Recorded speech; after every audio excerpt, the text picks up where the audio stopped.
আমরা আলোচনা করছিলাম যে আকীদা গ্রহণের নীতিমালা। আকীদা গ্রহণের নীতিমালা নীতিমালা কেন করা হয় বলেন তো? যাতে হযবরল অবস্থা তৈরি না হয়। আল্লাহর প্রতিটি কাজ সুন্দর।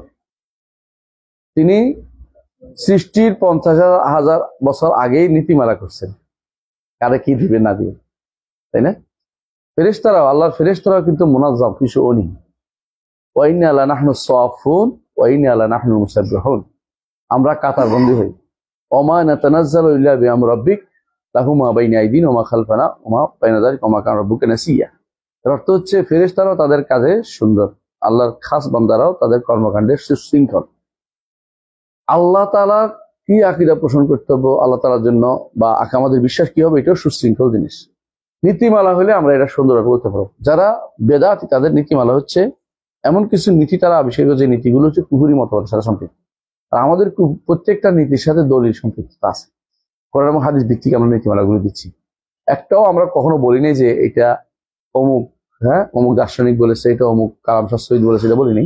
আমাদের কথা হলো কাল আল্লাহু ওয়া কাল রাসূল ওয়া কাল আইম্মা কাল সালাফুস সালেহ। এটা হচ্ছে আমাদের নীতিমালা, আমি আপনারা পাবেন ইনশাআল্লাহ। এই নীতিগুলো কোনোটাই আপনি কোরআন সুন্নাহর বাইরে নিতে পারবেন না, সবগুলি কোরআন সুন্নাহ বেসড। এই জন্য আমরা অনেকগুলো নীতিমালা মাঝে মধ্যে উল্লেখ করবো। আপনি এগুলি দেখবেন যে কোরআন সুন্নাহ এগুলিকে হয় সমর্থন করতেছে সরাসরি, নইলে কোরআন সুন্নাহর ফাহওয়া বলে এটাকে, ফাহওয়া দ্বারা সাব্যস্ত। ফাহওয়া বুঝেন কিনা? দাবি দাবি দাবি দাবি। এটা হচ্ছে কারণ আপনারা জানেন যে কোরআন সুন্নাহ থেকে দলিল কয়ভাবে নেয় এখন তো? কোরআন সুন্নাহ থেকে মাসআলা কিভাবে বের করে, কয়ভাবে বের করে? তিনভাবে বের করে, তাই না? একটা কি? একটা হচ্ছে বেফাহমিন নাস, নসের বুঝ দ্বারা। নস পড়লে বুঝা যায়। আকিমুস সালাতা বুঝছেন কিনা? না বুঝেন নাই? আতু যাকাতা পড়লে বুঝে আসে, তাই না? আচ্ছা, চাউলের মধ্যে সুদ হবে কিনা? কোরআন আসেনি, হাদিসে আসেনি, কেমনে বুঝছেন? ইল্লত। তো দ্বিতীয়টা হচ্ছে ইল্লাতুন নাস। কোরআন সুন্নাতে মাসলা বের করার তিনটে নীতি। একটা হচ্ছে সরাসরি নাসান থাকবে, না হলে ইল্লাতুন নাস থাকবে, নাসের ইল্লত থাকবে, নাসের ইল্লত বর্ণিত হবে। বুঝে আসছে? 3 নম্বর হচ্ছে হয় ফাহওয়ান নাস, ইল্লত নাই কিন্তু শরীয়তের মূল দাবিটা আপনি সংরক্ষণ করতে পেরেছেন। মূল দাবি কি? শরীয়তের মূল দাবি কয়টা বলতে পারবেন?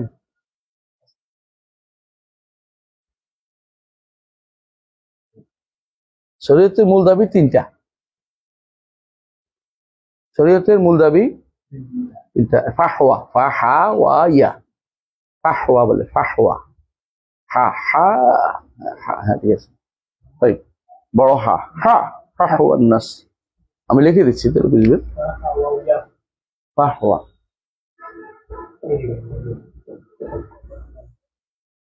ফাহওয়ান নাস। আচ্ছা, শরীয়তের মূল দাবি 3টা। 1 নম্বর হচ্ছে, সবাই পারেন আপনার, আমি শুধু মনে করে দিচ্ছি। 1 নম্বর হচ্ছে জালবুল মাসলাহা, শরীয়ত চায় স্বার্থ সংরক্ষণ। 2 নম্বর হচ্ছে দারউল মাফসাদা, শরীয়ত চায় অস্বার্থ দূরীকরণ। আর 3 নম্বর হচ্ছে আত-তাহাল্লি বিমাকারিমিল আখলাক, উত্তম চরিত্রের উৎকর্ষ সাধন। যখন আপনি কোন একটা মাসলার উত্তর খুঁজবেন, প্রথমে খুঁজবেন কি? কোরআন সুন্নাহ। না পাইলে ইজমাউল উম্মাহ, না পাইলে ফাহওয়ান নাস, ইল্লাতুন নাস, এগুলো কিয়াস, ইল্লাতুন নাসের কিয়াস, ইল্লাতুন নাস, বুঝছেন তো? না পাইলে আকল টাকল নাই আর। এখন হচ্ছে শরীয়ত কি চায়, মাকাসিদুশ শরিয়াহ, অবজেক্টিভ অফ ইসলামিক ল। ইসলামী শরীয়ত কি চায় এটার উপর আসবে। ইসলামী শরীয়ত কি চায় এটার উপর আসবে। যেমন ধরেন মঙ্গল গ্রহে যাওয়ার বিধান কি? আমি দূরের দিকে দিলাম আপনাকে। মঙ্গল গ্রহে যাওয়ার বিধান কি বলেন তো, কে বলবেন? হ্যাঁ,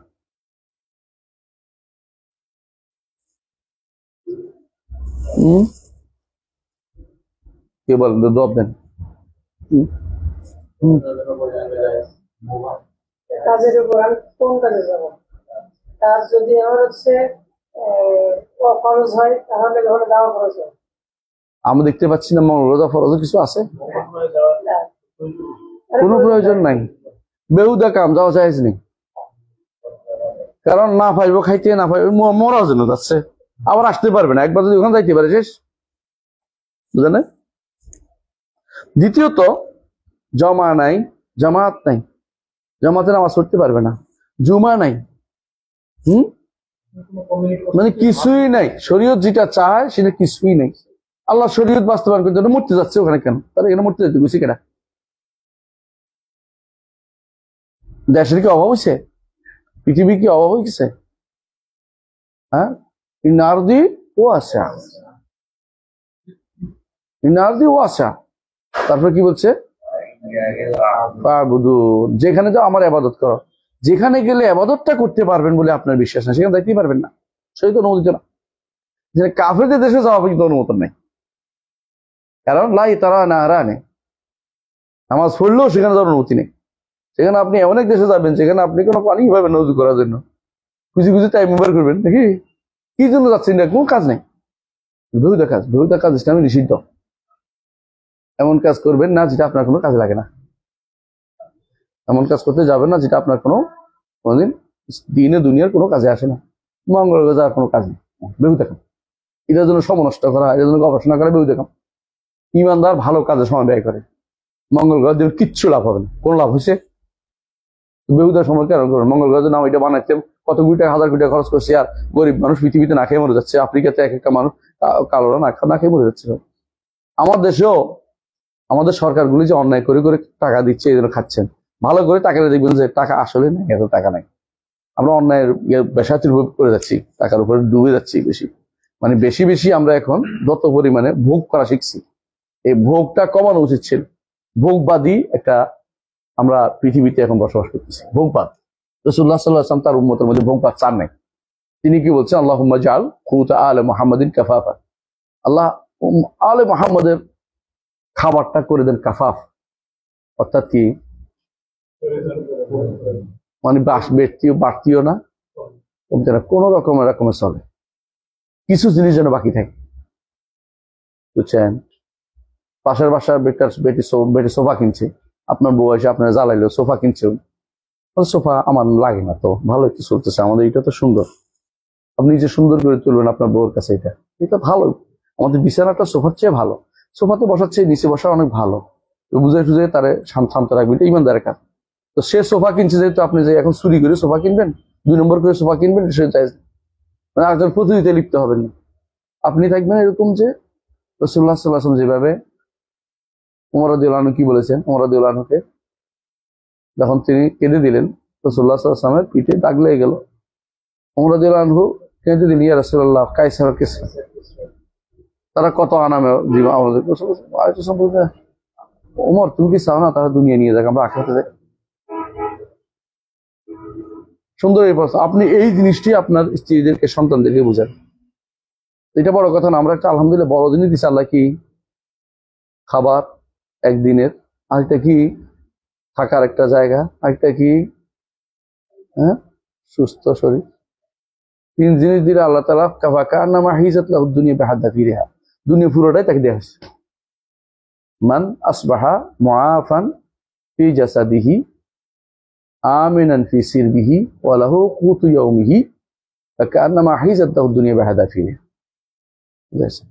এত বেশি চিল্লি করে এটা বানাইতে ওইটা বানাইতে হবে, টাওয়ার এক একটা বানাচ্ছে, উপরের দিকে তাকালে টুপি পড়ে যায়, এরকম অবস্থা। ওষুধ দিয়ে তাকাতে হবে। এগুলো অনেকগুলো জীবনে কোনদিন বসবাস কেউ করবে। অনেক টাওয়ার বানাইছে, এক একজনের বিল্ডিং কয়টা। হ্যাঁ, গত আমলের কিছু কিছু ব্যক্তির 100 কতটা কিনছে, ফ্ল্যাট কিনছে, কোনো জায়গাতে বিল্ডিং কিনছে। হ্যাঁ, কয়টায় শুইব রে?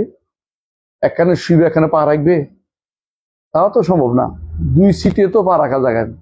আমার একবার এক আমিরে দাওয়াত দিতে গেছিলাম, আমার একটা জানা হাদিস, জানা বুঝানি, মানে উইং দিছে, উইং, এটা হচ্ছে পুরো বলতে পারো হোটেলের 3 ভাগের 1 ভাগ দিয়ে আমার দিয়ে দিয়েছে।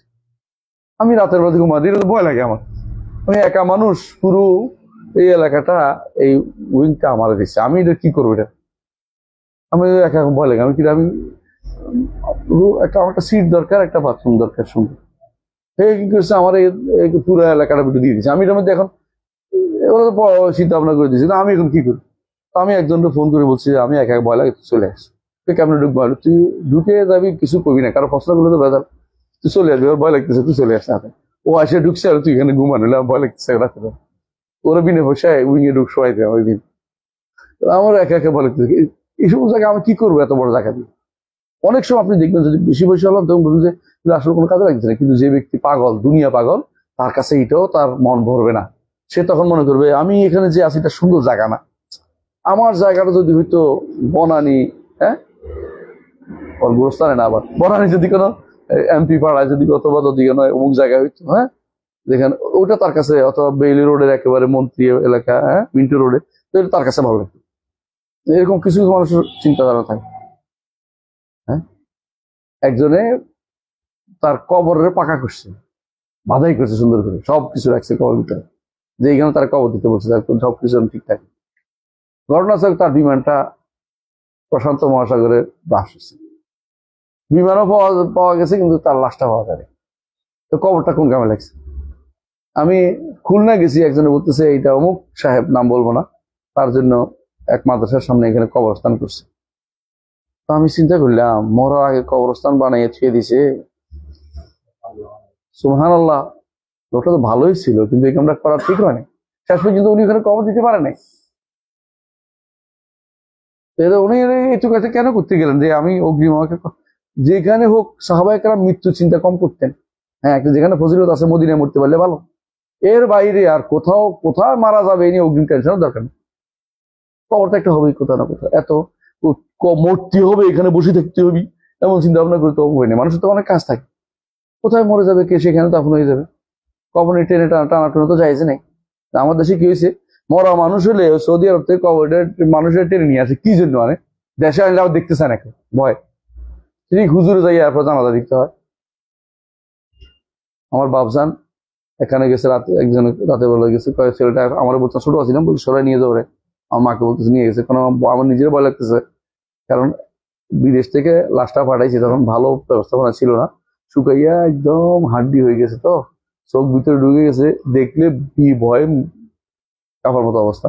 এটা কেন আনছে? ওই যে যারা বিদেশে লোক পাঠায়, ওদের আবার ফেরত পেলে কিছু টাকা পায়, কিন্তু এদের দেয় না। তো ওরা বলছে যে যদি ফেরত আনে কিছু টাকা দিবে, বলছি অল্প স্বল্প টাকা দিবে, ওরা একটা বড় অঙ্ক মারে। তো ওরাই লাশ আনার জন্য ব্যস্ত হয়ে পড়ে। বুঝেছি, আমি মদিনাতে একবার একজনকে পাইছি, সকালবেলা শুনছি ঝাড়ু দিচ্ছি, দেখছি আমার এলাকার এক গ্রামেরই।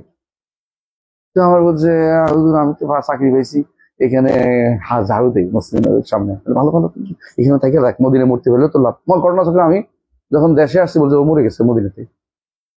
তো আমি এদেরকে বললাম যে মদিনে মারা গেছে, লাশটা আইনে না। এরা আমার কাছে রাগ করে চলে গেছে, কোনো উদ্দেশ্য আছে আমি যা তো ঠিক আছে আইনছে। এবার আর কেউ এটার কাছে যায় না, কারণ এটা তো অবস্থা পরিবর্তন হয়ে গেছে। শেষ পর্যন্ত সুবহানাল্লাহ, এই টানাটানি করে কি লাভ হয়েছে? একটু মাটি পাইছে, তো মদিনায় মাটি ফেলে ভালো হইতো না তার জন্য? মদিনায় মারা গেছে, তো হক আছিল মদিনার মাটি, তুমি টেনে নিয়ে এসছো বাংলাদেশে, কি জানি। এই জন্য হাজিদের লাশ ফেরত দেওয়া হয় না, ওমরাকারী লাশ ফেরত দেওয়া হয় না, এগুলো আনে না। কিন্তু এরা উম্মালদের লাশগুলো নিয়ে আসে, কি আনে কি লাভ তোমার? পিতা মাতা কাকে দেখানোর জন্য যে অবস্থা থাকে, দেখানোর মতো অবস্থা থাকে না। এগুলো বলতে চাচ্ছি কি জন্য? এই জন্য বলতে চাচ্ছি আমরা অতিমাত্রায় কি হয়ে গেছি, বৈষয়িক হয়ে গেছি, এটা বলতে চাচ্ছি। আলাকুল হাল ফাহওয়ান নাস, বুঝছেন তো? শরীয়তের চাহিদা অনুসারে বুঝতে পারছি যে মঙ্গল গ্রহে যাওয়ার শরীয়তের চাহিদা না। হ্যাঁ, কোথাও রিজিক নেই, আর এখানে যাওয়ার শরীরের চাহিদা কিনা? চাহিদা, চাহিদা। কারণ দলিল ফামশু ফি মানাকিবিহা ওয়া কুলু মিন রিজকিহি ওয়া ইলাইহিন নুশুর। আয়াতটা শুরুতে কি রে? এত পরেরটা আমিও পারি, আগেরটা কোন?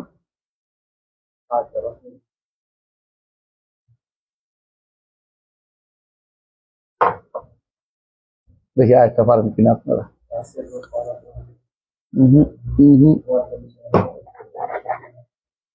والذي جعل لكم الأرض ذلولا এবার ঠিক আছে বারাকাল্লাহু ফিক والذي جعل لكم الأرض ذلولا فامشوا في مناكبها وكلوا من رزقه وإليه النشور রিজিক যেখানে এখানে বসে থাকবেন না মানে কোন কোন মানুষ আছে বাপ দাদার ভিটা এগুলো বেহুদা কাম বাপ দাদার ভিটা দিয়ে রাখাবেন না কোন এটা বদভ্যাস কিন্তু এইখানে রিজিক নেই এখান থেকে অন্যখানে চলে যাবে বেদুইনদের মতো হন ভালো শান্তি আর যেমন বাপদাদার বিটার জন্য ঝগড়া করতেছেন হাত পা ভাঙতেছেন আশেপাশে লোক এক হাত নিচে কেন ওর মাথাটা ফাড়াই দিচ্ছেন দেখবেন যে কেউ খায় না ছেলেরা বড় হয়েছে ছেলেরা এখানে আসেই না যেই জমি নিয়ে এক হাত নিয়ে আপনার বাইরে মেরে ফেলছেন ওই জমি কেউ খাওয়ার মতো লোক নাই দেখবেন যে গুগু ছড়তেছে জমির উপর দিয়ে বেউ দেখাম এগুলি আউযুবিল্লাহ অর্থাৎ আপনি দেখছেন যে এখানে জনবসতি বেড়ে গেছে যেখানে খালি ওখানে চলে যান আল্লাহর দুনিয়া এখনো পরিপূর্ণ হয়নি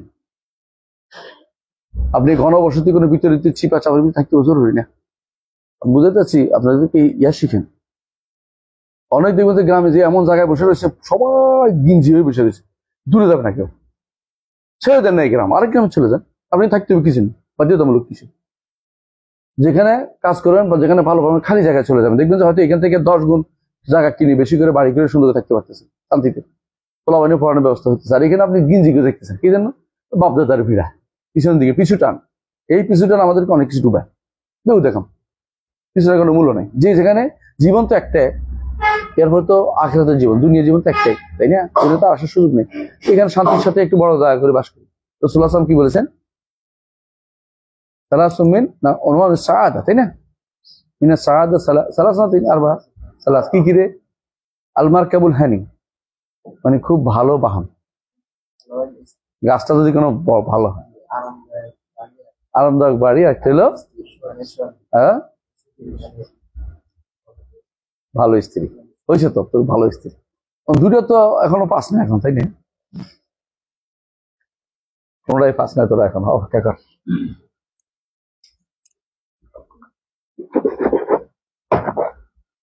এর বিপরীত তিনটা কিন্তু বলছে রাসূলুল্লাহ সাল্লাল্লাহু আলাইহি ওয়াসাল্লাম একটা কি অপ্রশস্ত বাড়ি খারাপ চরিত্রের নারী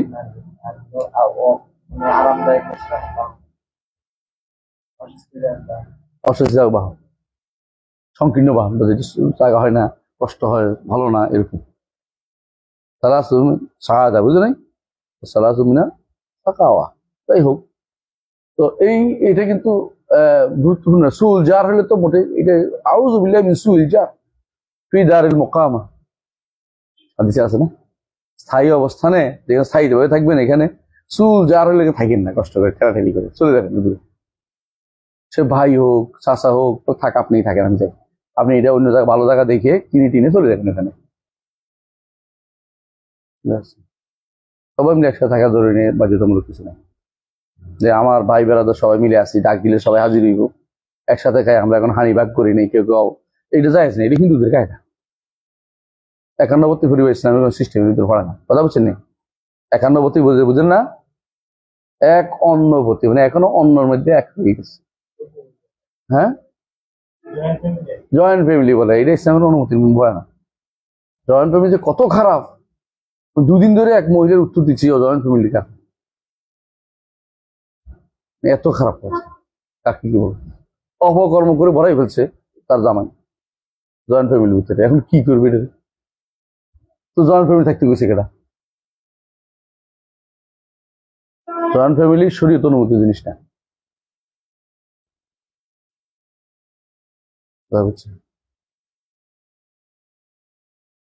আলাকুল্লাহ হাল যেটা বলছিলাম তাহলে যে কথাটা বলতে চাচ্ছিলাম সেটা হচ্ছে কি কেন আমরা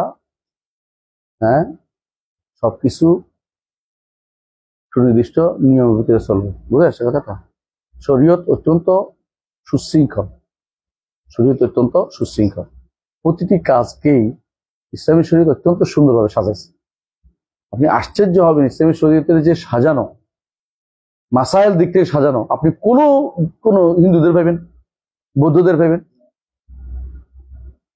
এমনকি খ্রিস্টানদের পাইবেন ইহুদিদের পাইবেন তো যারা আমাদের উপরে আক্রমণ করে তো আশ্চর্য হয়ে যায় মাঝে মধ্যে আমি সুবহানাল্লাহ বানা বাইতাহু বিল কাওয়ারির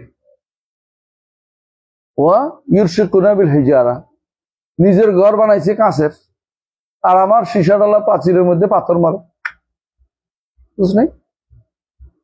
নিজের ঘর কাঁচের। হিন্দু, বৌদ্ধ, খ্রিস্টান, ইহুদি, এদের কি ঘরের কিছু অস্তিত্ব কি আছে? কিছুই নেই। শরীয়ত বলতে কিছু নেই, বানানো শরীয়ত চলে। তালাকের সিস্টেম জানে না ইহুদিরা, তো হিন্দুরা তো খ্রিস্টানরা তালাকের সিস্টেম নেই, হিন্দুদেরও নাই, বৌদ্ধদেরও নাই। ইয়াজিরা বলে এটা শুনে, রাষ্ট্র একটা বানাই দিলে এটা শুনে, নিজেরা কোনো দিতে পারে। আমাদের প্রত্যেকটা জিনিস, বাথরুম সারার নিয়ম পর্যন্ত আমার নবী আমাদের বলে দিচ্ছেন। আমি মাঝে মধ্যে আশ্চর্য হই যে যারা বিরোধিতা করে তারা দুইটা কারণ, একটা হচ্ছে নাই দিকে হিংসা করে, ওদের নাই দিকে হিংসা করে। আরেকটা বিরোধিতা করে কেন জানেন? হ্যাঁ, একটা নাই, একটা না জানা। এবার বুঝছে যে তাদের কাছে নাই, আমাদের হিংসা করে। রাসূলুল্লাহ সাল্লাল্লাহু আলাইহি ওয়াসাল্লাম বলছে না যে ইহুদিরা হাসাদাত তুম ইহুদ, ইহুদিরা তোমাদেরকে হিংসা করে কি জন্য? একটা হচ্ছে আমিনের জন্য।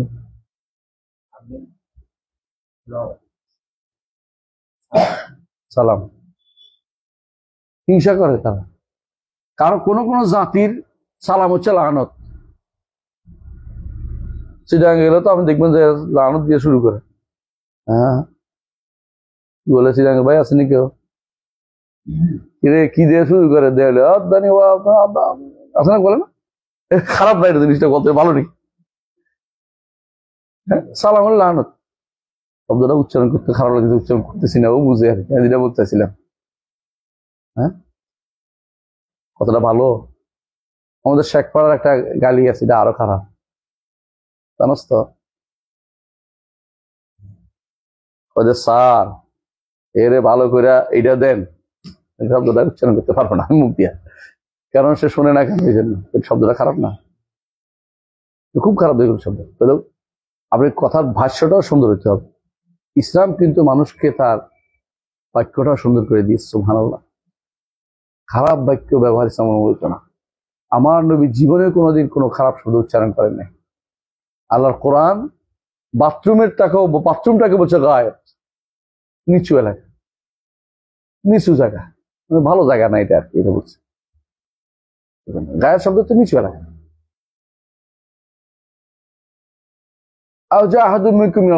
অথবা তোমাদের কেউ গায়ের থেকে আসছে, নিচু এলাকা থেকে আসছে, বুঝেছে যে কামসারি আসছে, কিন্তু আসল কথাটা কয়নি। এই কারণ এটা কোরআনে জায়গা পাওয়ার জায়গা না, এই জন্য জায়গা না, এটা কোরআনে জায়গা পাইতে পারে না শব্দটা। এই জন্য কোরআনের জন্য আল্লাহ তাআলা মুখ এটা আনেন না আমাদের, তার দিয়ে আল্লাহ তাআলার বাণী দিয়ে এটা আসে না, তার শান এটা আসে না। এই জন্য মুহাম্মদ রাসূলুল্লাহ সাল্লাল্লাহু আলাইহি ওয়াসাল্লাম হাইয়ুন, অত্যন্ত লজ্জাশীল ছিলেন, কুমারী মেয়ের মধ্যেও বেশি লজ্জাশীল ছিলেন তিনি। এই জন্য তিনি এই সমস্ত শব্দ কখনো মুখে আনতেন। যাই হোক, আমরা আমাদের কথা ফিরে আসি যে ইসলাম অত্যন্ত সুন্দর, বোঝা হবে। ইসলামের আকীদার বিষয়গুলো সুনির্ধারিত, যারা বুঝে না তারাই শুধুমাত্র অন্যদিকে হাত বাড়ায়। নিজেরটা বুঝে সেই বুঝতে শিখুন। এই জন্য মাহাসিনুল ইসলাম শিখুন, মাহাসিনুল ইসলাম। অনেকের বই আছে, আমাদের শেখের শেখ, আমাদের শেখদের শেখ, একটা বই আছে শেখ আব্দুর রহমান আস-সাঈদী রাহমাতুল্লাহ আলাইহি, আদ-দুররাতুল মুখতাসারা ফি মাহাসিনিদ দ্বীনুল ইসলাম। আদ-দুররাতুল মুখতাসারা, আদ-দুররাতুল মুখতাসারা ফি মাহাসিনিদ দ্বীনুল ইসলাম। বইটা পড়েন, সুন্দর, ভালো লাগবে। দিন ইসলামের সৌন্দর্যের উপর একটা বই, ছোট্ট বই, islamhouse.com এটার অনুবাদ আছে, তারা বাংলা পড়তে চান পড়বেন। আদ-দুররাতুল মুখতাসারা, আদ-দুররাতুল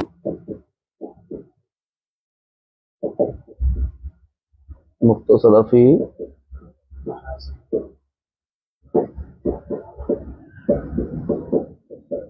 মাহাসিনিদ দ্বীনুল ইসলাম। সব দেখাতে পারবো না, অর্ধেক লিখছি। মুখতাসারা ফি মাহাসিনিদ দ্বীনুল ইসলাম। মাহাসিন, মিহালিফ সিন, হা উড়া উপরের দিকে, সিন সোয়া হয়ে গেছে, সিন, মাহাসিন, হোসেন আর হোসেন।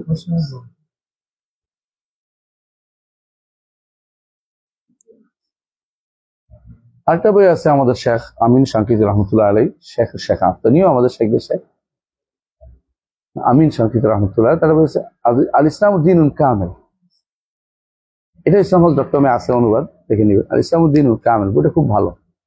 আর ইসলামুদ্দিনুল কামেল, আর ইসলামুদ্দিনুল কামেল অনেক সুন্দর বই, পছন্দ হবে। এর আগে, বহুত আগে মাশায়েখরা কিন্তু ইসলামের সৌন্দর্যের উপর লিখছে, বিশেষ করে শাহুল্লাহ মহাদিস দেহলভির বইটাও পড়বেন। সেটা কি হুজ্জাতুল বালিগা, অসাধারণ। মাহাসিন শরীয়র উপর লেখা, আসরার শরীয়র উপর লেখা। আবার মাহাসিন শরীয়র নামেই বই বের হয়েছে, এর আগে লিখছে চতুর্থ শতাব্দীতে একজন লিখছে, মাহাসিনুদ্দিন ইসলাম। এই নামই মাহাসিনুদ্দিন ইসলাম, এই নাম মাহাসিনুদ্দিন ইসলাম। তো আমার কাছে এই বইগুলো ভালোই মনে হয়, কারণ সৌন্দর্য এখনকার লোকদের মতো না। এখনকার মাহাসিন লিখতে যাইয়া তার মতে যেটা ধরে না, এটাকে উল্টা বুঝায় যে ইসলামের গান না, এটা হয় কেমন, তখন গানের পক্ষে তখন লেখা শুরু করবে। এটা মাহাসিন হইলো না, এটা হলো মাফাসিন। ইচ্ছা করলে তুমি এটা ইসলামের উপর দিয়ে ব্লেম দিচ্ছে।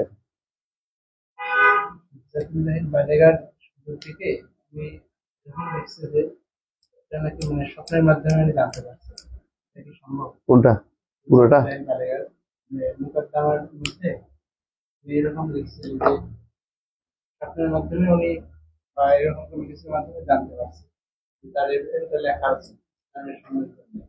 লেখা উচিত হতে পারে, তো মানুষের স্বপ্নে দেখে না কোনো অসংখ্য কিছু। স্বপ্নে তো ভালো জিনিস, ইমানদারের স্বপ্ন তো ভালো, ভালো কাজের জন্য স্বপ্ন দেখলে তো ভালো, দেখতেও তো পারে। আমি অস্বীকার করলে গুণ হইব না।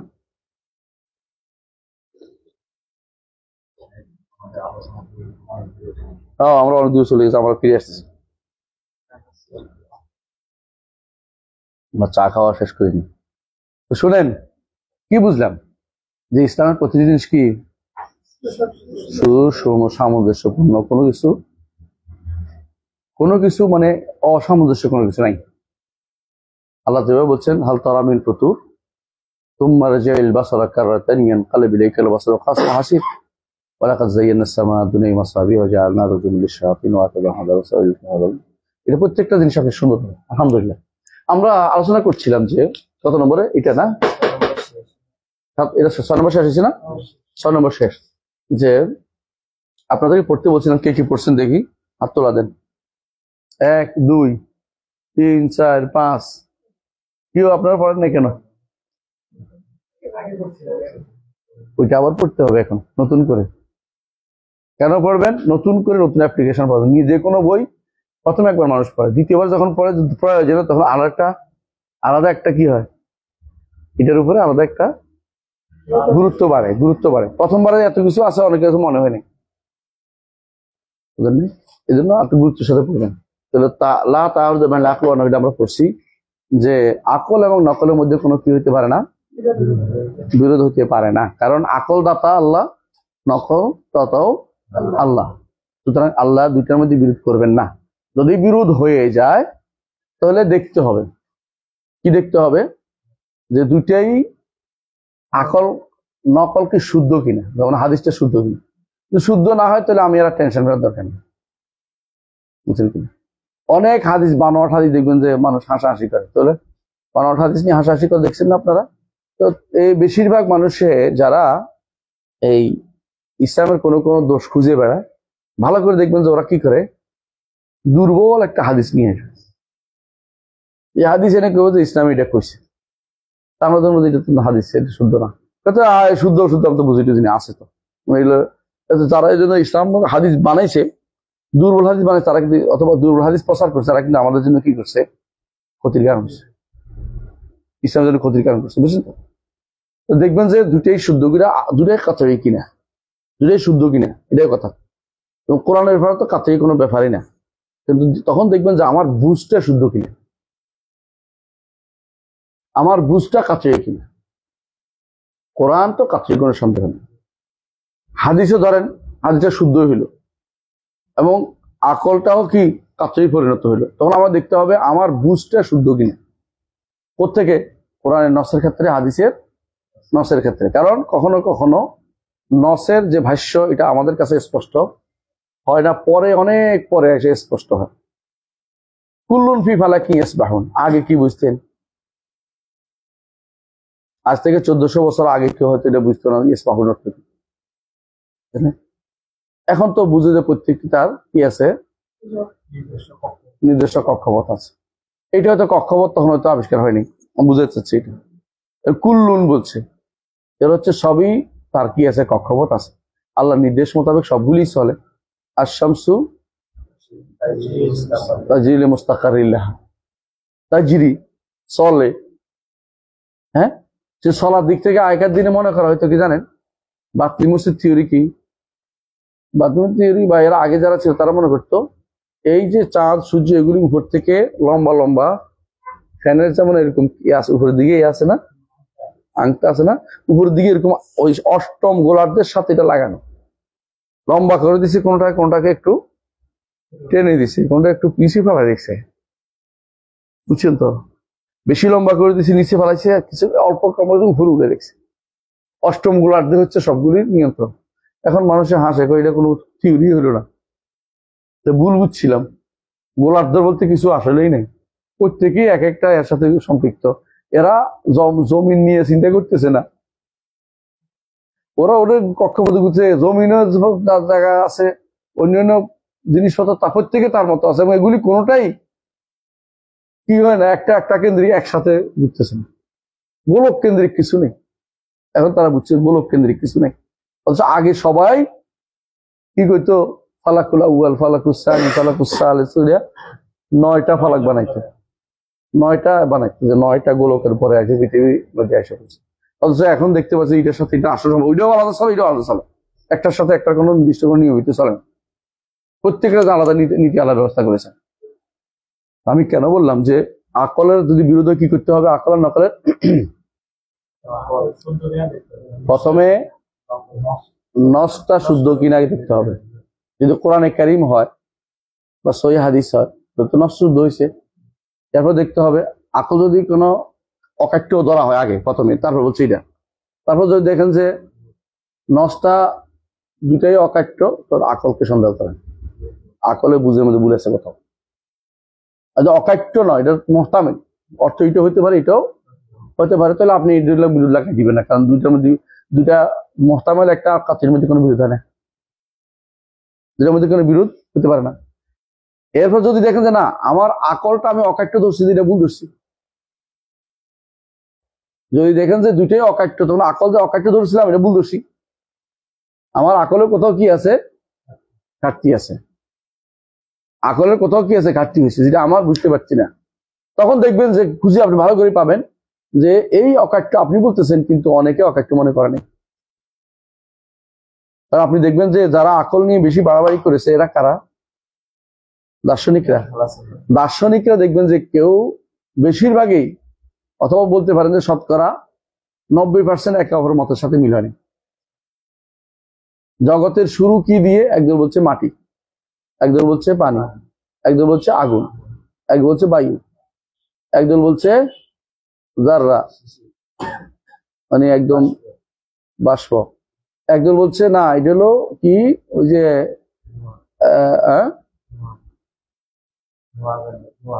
ধোঁয়া, একজন বলছে ধোঁয়া, দোকান।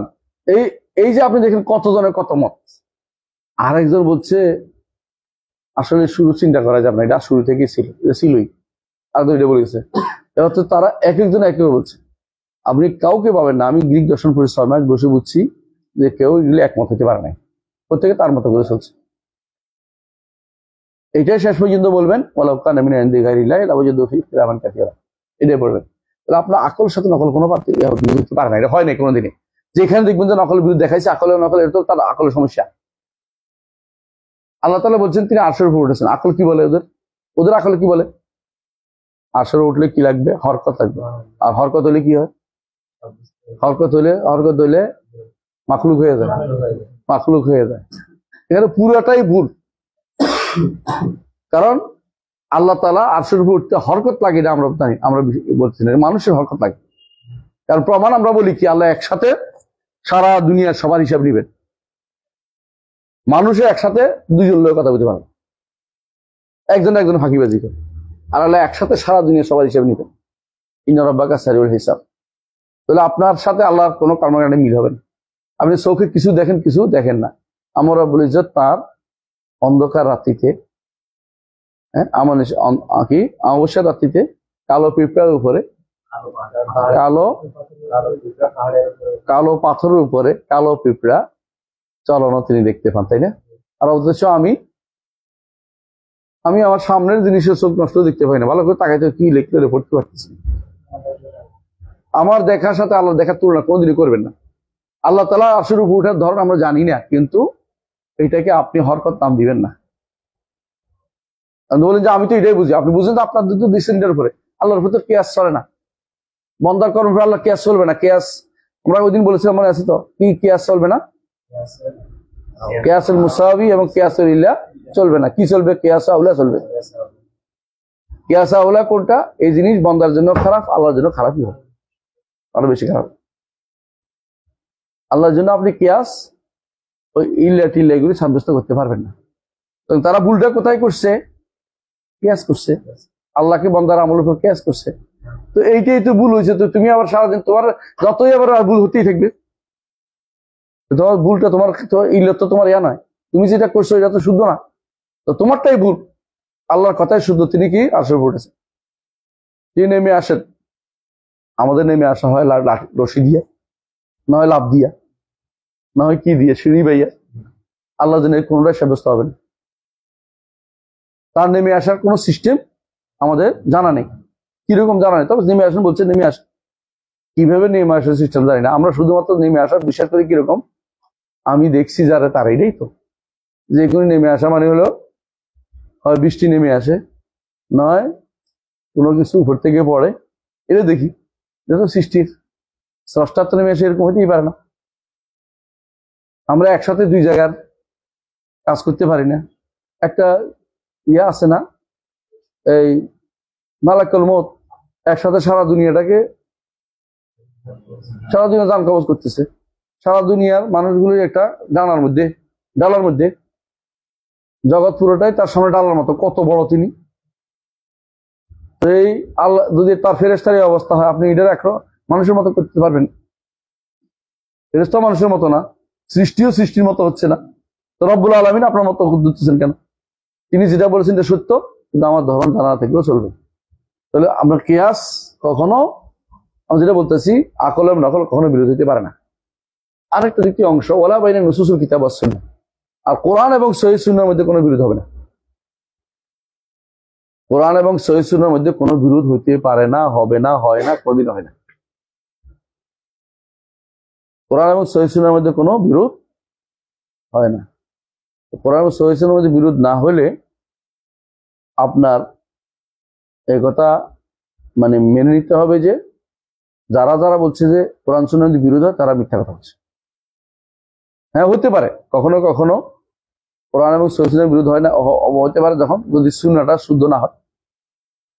এক, আরেকটা হচ্ছে বুঝতে ভুল হয়েছে আমার, এই জন্য বিরোধ হচ্ছে। কবি কি বলতেছেন? ওয়াকাম মিন আইবিন কাউলান সালিমান ওয়া আফাতুহু মিন ফাহমি সাকিম। অনেকে আছে হক কথার দোষ ধরে, অথচ দোষটা হচ্ছে তার, দোষটা হচ্ছে তার, কারণ তার বুঝটা ভুল ছিল। আজ পর্যন্ত যারা নাস্তিক হয়েছে বেশিরভাগ দেখবেন যে যেগুলি বিরোধিতা করতেছে এগুলি তার বুঝ অবস্থা, একেবারে তার বুঝ কিছুই নেই, ভুয়া। ইমাম শাফি রহমতুল্লাহ আলাইহি বহু আগে চ্যালেঞ্জ করে গেছেন যে কোনোদিন কোনো কোরআন কারীম এবং সহিহ সুন্নাহর মধ্যে কোনোদিন কি হতে পারে না, বিরোধ হতে পারে না ও হয় না। কোরআন কারীম এবং সহিহ সুন্নাহর মধ্যে কোনো বিরোধ হতে পারে না এবং হয় না, এবং তার কথাই সত্য। কোনোদিন কোরআন কারীম এবং সহিহ সুন্নাহর মধ্যে বিরোধ হবে না, এবং এটা সত্য। কোনদিন দেখি না আমরা হয়েছে। যদি কোন দেখতে পান, এখানে একটা জিনিস দেখার বিষয় আছে, হয় নাসেখ মনসুখ থাকতে হবে সবার আগে, দেখবেন সবার আগে দেখ নাসেখ মনসুখ আছে কিনা। নাসেখ মনসুখ থাকে, কোরআনের মধ্যেও আছে, হাদিসের মধ্যেও আছে। যারা হাদিস মানে না তারা এখন সালাকি করেছে নাসেখ মনসুখ নাই, নাসেখ মনসুখ মানে না, নাসেখ মনসুখ মানে না। অথচ কোরআন বলতেছে মা নানসাখ মিন আয়াতিন আও নুনসিহা নাতি বিখাইরিন মিনহা আও মিসলিহা।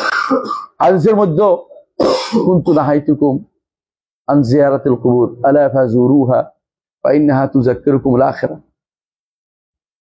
কুনতু নাহাইতুকুম আনিল ইদ্দিখার, হ্যাঁ, কুনতু নাহাইতুকুম আনিল ইদ্দিখার লে ইশ এটা মানা কি জানি মনে আসতেছে না। তোমাদের নিষেধ করেছিলাম কি জন্য? না, তোমাদের নিষেধ করেছিলাম গোস্ত জমা করতে নিষেধ করেছিলাম কি জন্য? দুর্ভিক্ষের কারণে। দুর্ভিক্ষের কারণে। তারপর বলছেন কুলু অধ্যা করো, খাও পান করো জমা করো, কোনো সমস্যা। নাসেক মসুক আছে, নাসেক মসুক ছিল না তা না, সবসময় রাসূলুল্লাহ সাল্লাল্লাহু আলাইহি ওয়াসাল্লাম হাদিসেও আসছে, কোরআনও আছে। কোরআনে 2 রকম হুকুম আছে, কোন বহু আয়াত আছে মানসুখ। নামাজ কোরআনের বই আছে ইবনুল জাওজি, এবং হাদিস নামাজ হাদিসের বই আছে, নামাজ আখবার ইবনুল জারবারির বই আছে, নামাজ আখবার ইবনুল জারবারি, জারবুরি, জিম আইন বা রা ইয়া কে আর একজন নাম ইবনুল জারবারি, না বহুত আগে, বহুত আগে। হাজিমির আছে, হাজিমির আছে, আর নাসিখ ওয়া মানসুখ আখবার হাজিমির আছে, হাজিমির।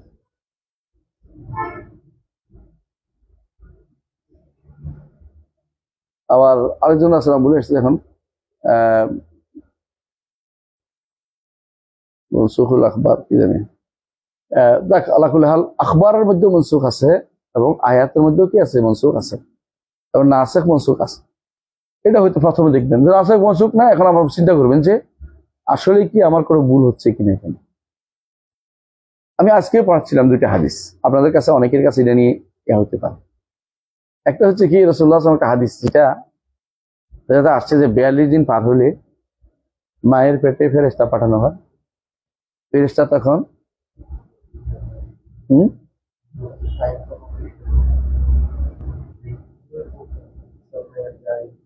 তারপর কি করে?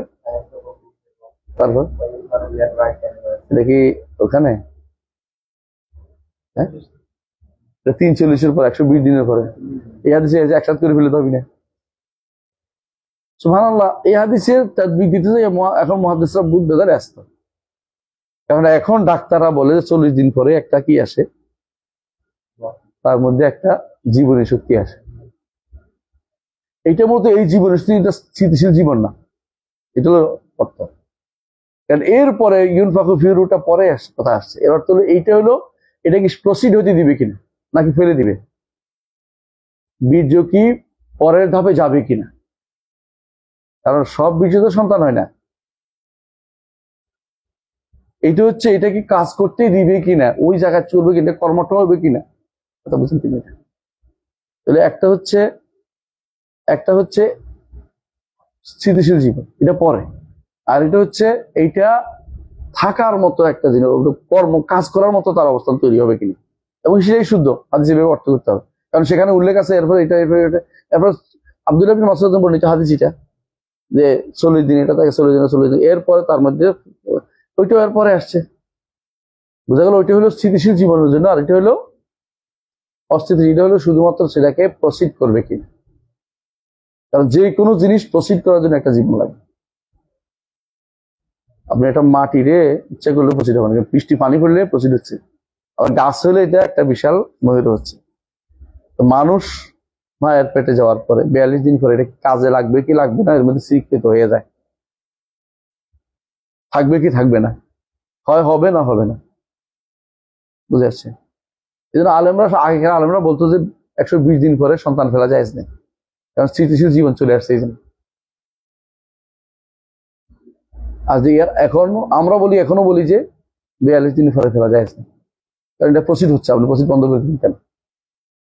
এটা সামনে এগুচ্ছে, এটা ভালোর দিকে যাচ্ছে, এবং প্রত্যেক পর্যায়ে ফেরেশতা বলে ইয়া রাব্বি নুতফা, ইয়া রাব্বি আলাকা, ইয়া রাব্বি মুদগা। প্রতিবারে আল্লাহ বলেন সামনের দিকে চলো, এটা সামনে আগায় দাও। যখন সেটা 120 দিন শেষ হয়ে যায় তখনই মরবে আর ভাই কালিমাতি, যে 4টি জিনিস আগে নির্ধারিত সেটা লেখা হয়। কি কি? রিজকুহু, আজালুহু, আমালুহু, 3টা হলো আও শাকিউন আম সাহিব, 4টা জিনিস যেগুলো 4টা জিনিস লেখা হবে। এবার 4টা জিনিস আগে লেখা ছিল না, আছে, অতএব এখানে লেখা হবে এখন তার জন্য স্পেশালি। দ্বিতীয়বার জীবন ব্যাপী বাজেট এখানে নির্ধারিত হবে তার জন্য। একটা ছিল সর্বব্যাপী বাজেট, বিরোধ নেই, কিন্তু কিছু মানুষ হঠাৎ করে পরে বিরুদ্ধে এই কেন 42 দিন আর 120 দিন কেমনি মিলাবেন, হাই হাই হাই হাই। তো তুমি তো বুঝে তো বলেছে, তুমি ভালো করে দেখো যে 42 দিন বিশেষ কি করা হবে, দুটো ভিন্ন ভিন্ন দিন বলা হয়েছে, দুইটার মধ্যে ভিন্ন ভিন্ন দিন বলা হয়েছে, দুটো একদিনই বলা হয়নি। যে 42 দিনটা বলা হয়েছে এটার সাথে 120 দিনে যেটা বলা হয়েছে এক না। তাহলে এইটার প্রক্রিয়া চলমান প্রক্রিয়া। আরেকটা হচ্ছে স্থিতিশীল জীবন কখন আসে। 120 দিনের পরে সন্তান অবশ্যই অবশ্যই একটা স্থিতিশীল জীবনে চলে আসে, বুঝে আসছে। এরপরে কোনোটা যদি কোনো অঙ্গ অপূর্ণ থাকে, যে অপূর্ণ নিয়ে আসবে, কমতি আসবে, ভিন্নভাবে পুরাবে, আল্লাহ ফরত করে পুরাই দিবেন, কিন্তু তখন থেকে এটা একটা কি মানুষ আকারে থাকে। এটা আমরা অনেককে বলি, যারা বলে যে এটা তো পূর্ণ হয় না, দেখছি এটা দিয়ে ওইটা দিয়ে, আমরা যেটা আসছে দাও দুনিয়াতে, মারা যায় নেই, বলে এই অপূর্ণ হবে, এটা আসছে দাও, দুনিয়াতে আসে মরে গেল, তোমার সমস্যা নেই, তুমি এটা মেরে ফেলতে চাচ্ছ কেন, এটা মেরে ফেলতে কোনো কারণ নাই। দেখা গেছে অনেক সন্তান যেটা মরে এই দুনিয়াতে আসছে, হরদম সে সুন্দর চলতেছে। আমি গত শুক্রবারে এখানে গেলাম চাঁদপুরে, বলতেছে এই ছেলে মায়ের পেটে থাকতে সবাই বলছে যে এই ছেলের মাথা ব্রেন নেই, কিলো নেই। এই ছেলেটা আমরা জিজ্ঞেস, তোর নাম কি, এটা তো কোরআন হাদিস কোনটা শিখছে, হাদিস এটা শিখছে, তাই তো সবাই পারে, তো ব্রেন তো ঠিক আছে এখন, বুঝলেন? কয়টা ব্রেনে কিছু নাই, তারা কি দেখতে পরীক্ষা করে দেখছে ব্রেন হয় না, কথার কথা, কত কথাই তো বলে ডাক্তার। সব পন্ডিত গুলো তো হয় না, কখন আল্লাহ তারা কন্ট্যাক্ট করে দেবে না, সব জানতে পারো জরুরি না। তারা মেরে ফেলতেছেন কিছু মায়ের পেটে। এই জাতীয় জায়গাতে আপনি জোর করে এটাকে মেরে ফেলার কোনো নিয়ম নাই। আসতে দেন, দুনিয়াতে আসতে দেন, দেখা যাবে।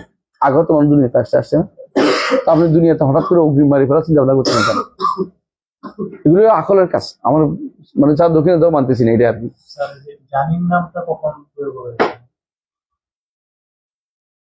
জানিন পুরোর সময়টা পেটের ভিতরে তখন তাকে সবটাই জানি। জানিন শব্দের মূল অর্থ কি? জিন। জিন অর্থ কি? গোপন থাকে, যে দেখা যায় না, এটাই জানি। বুঝলেন কথাটা? জানিন এই জন্য বলে জাকাতুল জানিনে জাকাতু উম্মিহি, এটা জানিন, কিন্তু পেটের ভিতরে থাকলে জানিন বলে, দুনিয়াতে বের হলো এটা আলাদা, এর আগ পর্যন্ত জানিন, যেটা যেহেতু গোপন রয়ে গেছে, এই জন্য আপনি আল্ট্রাসাউন্ড দেখার পর এটা গোপন জানিন থাকবে, নাম জানি বদলাবে না। এটা 42 দিন পর থেকে শুরু হবে। 42 দিন পর থেকে প্রসিড হচ্ছে এখন, কিন্তু এটা কাজের দিকে যাচ্ছে, কিন্তু এটার মধ্যে রূপ হুকা যেটা স্থায়ী মানে স্থিতিশীল রূপ হুকা, এটা হলো 120 দিন পরে, এটা কাজ করতে দিচ্ছেন আল্লাহ তাআলা। যেটা স্থিতিশীল রূপ 120 দিন পরে আসে। ওলা ভাই নসুল কিতাব কোরআন সুন্নাহর মধ্যে কোনো বিরোধ নেই, আপনি কিয়ামত পর্যন্ত বের করতে পারবেন। কোনো শাফিঈ চ্যালেঞ্জ করে গেছে বহুত আগে, তো কোরআন সুন্নাহর মধ্যে বিরোধ হয় না। শর্ত হচ্ছে আপনার দুইটাকে হয় নাসিখ মনসুখ দেখবেন, অথবা শুদ্ধ অশুদ্ধ দেখবেন। কোরআন তো আর শুদ্ধ অশুদ্ধ বিষয় না। আর অথবা দেখবেন 3 নম্বর কি দেখবেন, বুঝটা, আপনার বুঝ ঠিক আছে কিনা। আপনি যদি কোনো নস এবং জাহের মধ্যে আপনি যদি কোনো বিরোধ তৈরি করেন, তো ঠিক না। নসা জাহের বিরোধ বুঝেন কিনা? নস বুঝেননি। কোনো কিছু একটা জিনিসের জন্য নিয়ে আসা হয়েছে, আর আপনি কি করছেন, অন্য একটা জিনিস বুঝছেন একটা শব্দ দিয়া। এখন দেখতে হবে যদি কোনো যেটা নিয়ে আসে এটার সাথে যেটা বুঝছেন এটার বিরোধ হয়, তো আপনার অবশ্যই যেটা নিয়ে আসে এটা ধরতে হবে। নস এবং জাহেরের মধ্যে যেখানে বিরোধ হয় না, সেখানে আপনি মোতাসাবার মক্কার মধ্যে বিরোধ তৈরি করবেন কি জানেন, আরো অনেক দূরের ব্যাপার। আসেন এরপর 7 নম্বর হচ্ছে যেটা আজকের পড়া, লা নাসকা ফিল আখবার ওয়া লা ফি উসুলুদ্দিন। লা নাসকা ফিল আখবারি ওয়া লা ফি উসুলুদ্দিন। আখবার এবং উসুলুদ্দিনে কোনো কি নেই, নাসখ নাই। নাসখ বুঝেন তো, পরিবর্তন নাই, বদলানো নাই, বুঝলেন? সেটা কোনটা? আহকামে নাসখ হয়, আহকামে শুধু নাসখ হয়। আহকাম বুঝেন তো, জায়েজ না জায়েজের মাসলা তো নাসখ হয়, কিন্তু কোনটা এক যুগে শিরিক ছিল, আরেক যুগে ঈমান ছিল, এখন এটা শিরিক হয়ে গেছে, আগে ঈমান ছিল, অথবা আগে শিরিক ছিল এখন ঈমান হয়ে গেছে, এরকম না। হ্যাঁ, হুকুম আহকামে পরিবর্তন আসে, কিন্তু আকায়েদের মধ্যে কোনো পরিবর্তন হয় না, বুঝেন? তো আখিরাতের উপর ঈমান সব সময় ছিল, তাকদীরের উপর ঈমান সব সময় ছিল, নবীদের উপর ঈমান সব সময় ছিল, কিতাবের ঈমান সব সময় ছিল, ফেরেশতাদের উপর ঈমান সব সময় ছিল, বুঝে আসছে? আর আল্লাহর উপর ঈমানের বিষয়টাও সবসময় ছিল। এগুলি কোনো নবী থেকে বাদ যায়নি, প্রত্যেক নবী এর প্রতি আহ্বান জানিয়েছে। আরকানুল ঈমান কখনো কম ছিল না, হ্যাঁ, আরকানুল ঈমান কখনো কম ছিল না, এটা বিশ্বাস করতে হবে।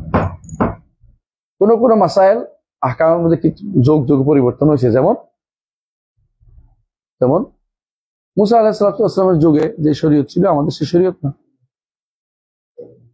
ঈসার যুগের শরীয়ত আমাদের সে শরীয়ত না, কিন্তু আকায়েদের মধ্যে পরিবর্তন নাই, কথা বুঝেন নাই?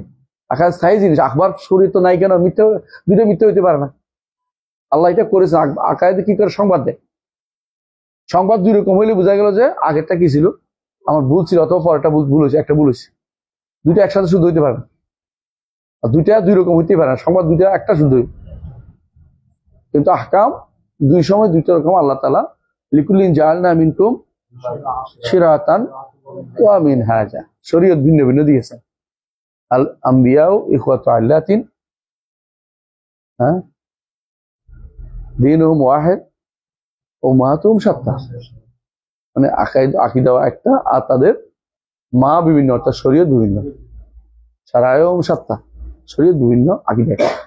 তাহলে এখানে কোনো নাস হইতে পারে না, বুঝলেন তো? আখবার, এটা আপনার মাথায় রাখতে হবে, রাখতে হবে যে আখবারে কোনো নাস হয় না। এখানে আসেন রাদ্দুত তানাজুল কিতাব ওয়াস সুন্নাহ, কত নম্বর? এটা 8 নম্বর হচ্ছে, আমাদের কাছে যদি কোনো কোথাও আমরা মতভেদ করি, আল্লাহ তাআলা কি বলছেন? ইয়া আইয়ুহাল্লাযীনা আমানু আতিউল্লাহ ওয়া আতিউর রাসূলা ওয়া উলিল আমরি মিনকুম ফাইন তানাযাতুম ফি শাইইন ফারুদ্দু ইলাল্লাহি ওয়ার রাসূল।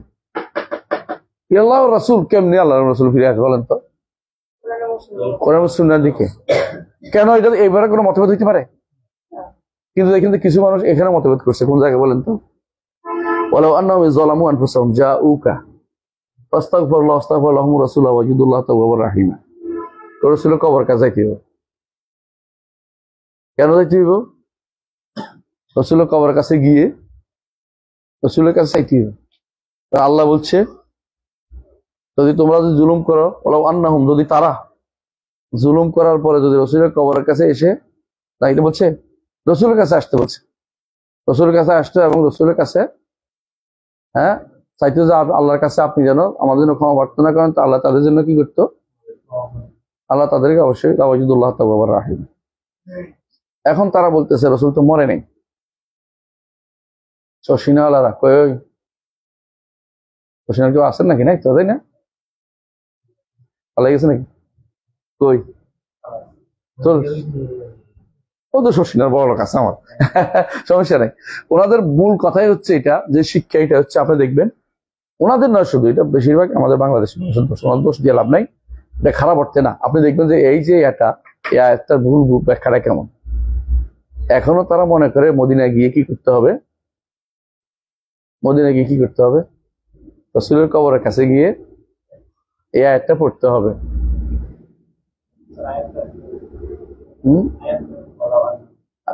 আরেকটা হচ্ছে যে ওয়ালাউ আন্নাহুম ইয যালামু আনফুসাহুম জাউকা ফাস্তাগফিরুল্লাহ ওয়াস্তাগফার লাহুমুর রাসূলু লাওয়াজিদুল্লাহ তাওয়াবার রাহিমা। এটা কেন আসছে এটাও বুঝে না, এটা আসছে মুনাফিকদের শান।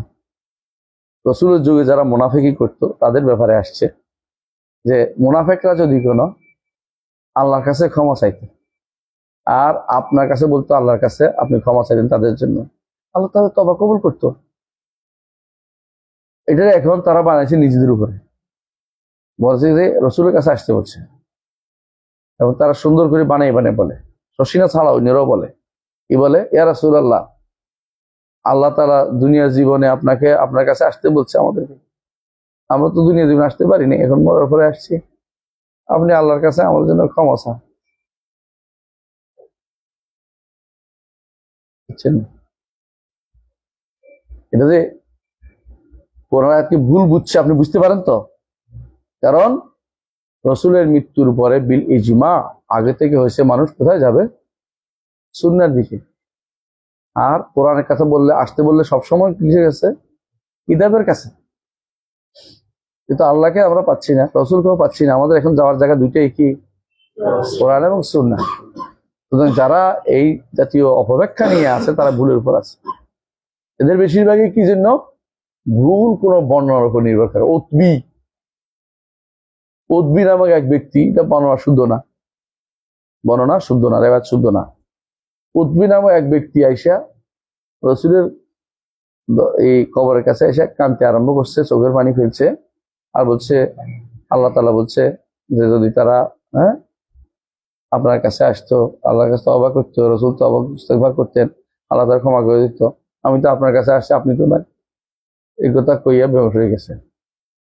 ঘুম থেকে উঠেছে, পরে বেহুশ হয়ে আসছে, স্বপ্ন দেখছে, তোর ক্ষমা করে দেওয়া হয়েছে। এটা দলিল, এটা এরকম দলিল জানেনি। আরেকটা দলিল আছে এরকম ওদের কাছে। একবারটা রাসূলুল্লাহ সাল্লাল্লাহু আলাইহি ওয়াসাল্লামের কাছে গিয়ে রাসূলুল্লাহ আমার খাবার টাবার নাই, তো বেহুশ হয়ে গেছে। ঘুম থেকে উঠে দেখে হাতের মধ্যে রুটি। সুবহানাল্লাহ না? অপেক্ষা কর, আসল ঘটনা কি জানিস? এরকম বেহুশ হয়ে গেলে আরব জব কিছু একটা দেয়, বলছে খাওয়া দাওয়া খাইতে পারে না। কেউ রুটি হাত ধরা দিচ্ছে, আর এটা মনে করছে ঘুম থেকে উঠে রসুল তার রুটি দিছে, রুটি দিয়ে গেছে।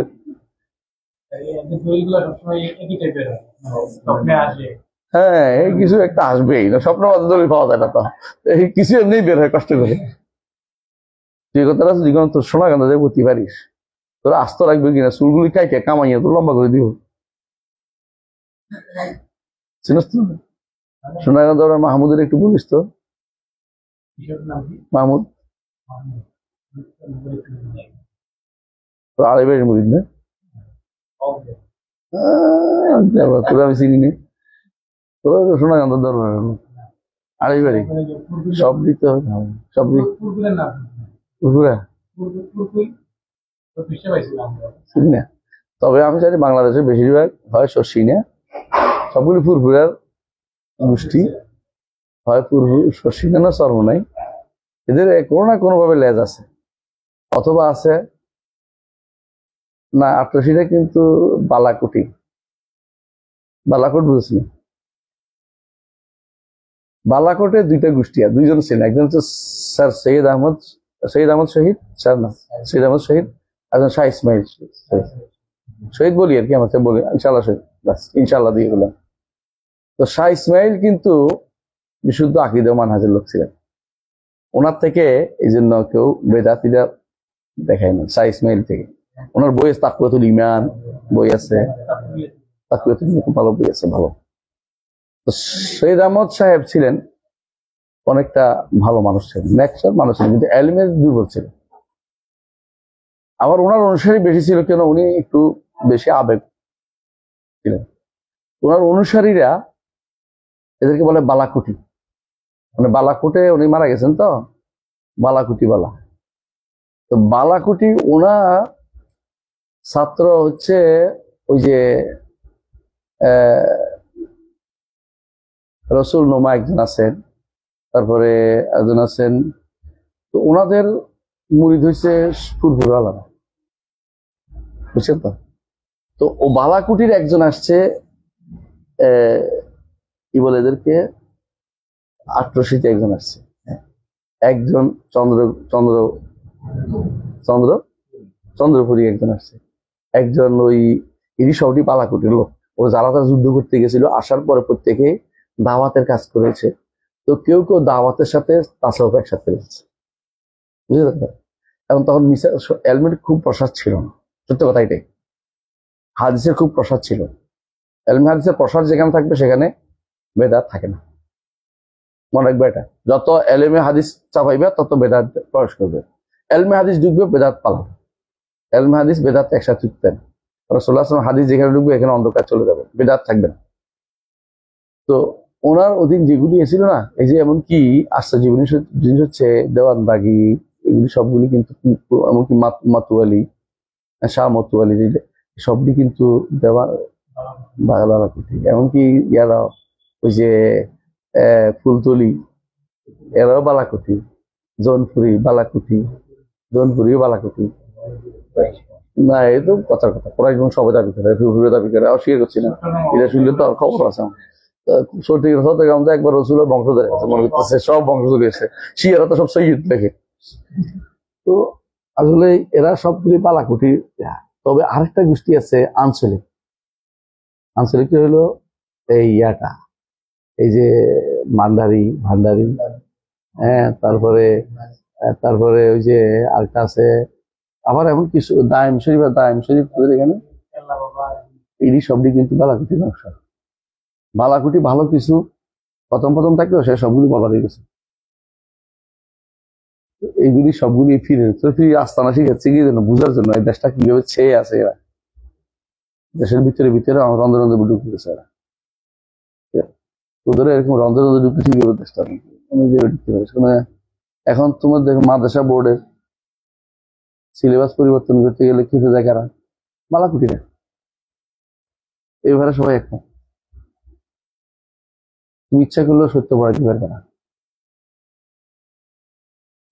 ইচ্ছা করলে তুমি সত্য লিখতে পারবে না, পড়বে না, কেউ মাদ্রাসা নিবে না, তোমার বই পড়াবে না, দরকার হলে ঝগড়া করে বলবে, খবর পূজা পড়াবে। এই জন্য মাদ্রাসাগুলোকে পড়াও তো সমস্যা, তোমার বই পড়াবে না, তুমি যত চেষ্টা করো না কেন।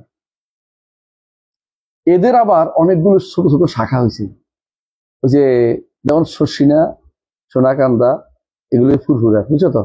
সোনাকান্দার আবার অনেকগুলি শাখা হয়েছে, ফাতেহাবাদ হয়েছে, তারপরে হ্যাঁ তো আড়াইবাড়ি হয়েছে, ওনার মেয়েদের এখানে বিয়েতে সব ফিরে হয়ে গেছে। তারপরে সিংগুলা হয়েছে, তারপরে 10 পাড়া হয়েছে, তারপরে তুই জানাস না কেন মুখস্থ দিলি, পীর গোষ্ঠীর মানুষ তো এই জন্য সব মুখস্থ পারে। তুই পীর গোষ্ঠী নাই জন্য, আমি পীর গোষ্ঠী, আমার বসলে হইতো, দরবারে বসলে গেলে খারাপ হইতো না। আমি দরবার নষ্ট করে দিছি, খুব দুঃখ আমার, শর্ষিনার হুজুরদের দুঃখ, আমি দরবারটা নষ্ট করছি। আমি কিচ্ছু করি নাই, আমি তো কোনো বিরোধিতা করতেছি না, তোরা বসে যা, আমার ভাইদের বলে তোরা বসে যা।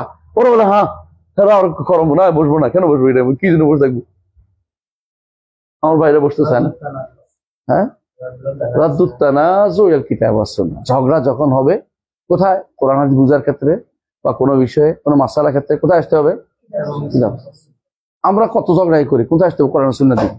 আর যদি আমরা কোরআন সুন্নাহ দিকে না আসে, যদি কোনো আমরা দার্শনিকদের কথার দিকে যাই, তাহলে শেষ। এইটাই করে যত বেদাতি দেখবেন যে কোরআন সুন্নাহ দিকে ফিরে আসতে রাজি, সে প্যাচ খুঁজবে, আমল খুঁজবে। এই রসুলের কবরের কাছে গেলে সালাম দেয় না, সালাম দিলে জবাব শুনে না, জবাব দেয় না রসুল, ওটা রাজি করে নেবে, ওটা কয়ে এলো, বুঝছেন না কথাটা। আমরা কবরের কাছে গেলে সালাম দিও, সালাম দিই নাকি, সালাম দেয়, সালাম দিল জবাব দেয় না, সালাম দেয় কি জন্য, এবারে ওইটা নিয়ে আসতেছে। সালাম দিলে উনি জবাব দেয়, এমন কোন দলিল আছে? কবরওয়ালার উপরে সালাম দিলে কবরওয়ালা জবাব দেয়, কোন হাদিসে আছে? নাই, কইেন না, আছে। যারে চিন্ত দুনিয়ার বুকে, তার জবাবটা হাদিসে আছে। আর রাসূলুল্লাহ সাল্লাল্লাহু আলাইহি ওয়াসাল্লামের জবাবটা হাদিসে আছে, উনি দেন। কিন্তু সব মানুষ তো সমান না, যাকে আল্লাহ শোনানোর ইচ্ছা করে তাকে শোনান, যাকে আল্লাহ শোনানোর ইচ্ছা করে তাকে শোনেন না। আপনি বলতে পারবেন না যে আমারটা শুনছে, এটা তো শরীয়তের বিধান। আপনি কেউ বলতে পারবেন না কারটা শুনতেছেন, হয়তো কোনোটা শুনতে পায়, কারণ মৃত্যুর পরে জীবনের সাথে দুনিয়ার জীবনের কোনো মিল নেই। এই শোনার সাথে আমাদের বলার আওয়াজের মতো না, আমরা যেমন দরজার ওই একটা শোনাইতে পারি না, এরকম না। কারটা শোনাই দিবে আমরা কেমনে জানি? ফেরেশতা পৌঁছাই দিচ্ছে কারে? আমার সালাম রাসূলের দরবারে, তাই না? ইল্লা রাদ্দাল্লাহু আলাইহি রূহি হাত্তা আরুদ্দা আলাইহিস সালাম, আল্লাহ আমার রূহ ফেরত দেন, আমি তার উপরে সালাম জবাব দেই। আচ্ছা, তো উত্তর দেয় তো, তাই না? হাদিস আছে। এবং ইমাম ইবনে তাইমিয়া উল্লেখ করেছেন, দুনিয়াতে কেউ যদি চিন্তা কাউকে এরকম কেউ যায়, সালাম দিলেও জবাব দেয়, কিন্তু সবাই না, সবাইটা জবাব দিচ্ছে, কোন দলিল নেই। কথা বুঝছো? যদি এইটা যদি হয়, খেয়াল করা যায়, তাহলে বোঝা গেল মৃত্যুর পরের জীবনের সাথে মৃত্যু জীবন উপরের জীবনে কোনো উপরের জীবনে তো আমরা এই পাশের ওই পাশের কথা শুনি না। আর মাটির ভিতরে যাইয়া যদি কোনো সব শোনাইতে হয়, কে শোনাইতে পারবে? একমাত্র আল্লাহ। ইন্নাকা লা তুসমু মান, ইন্নাকা লা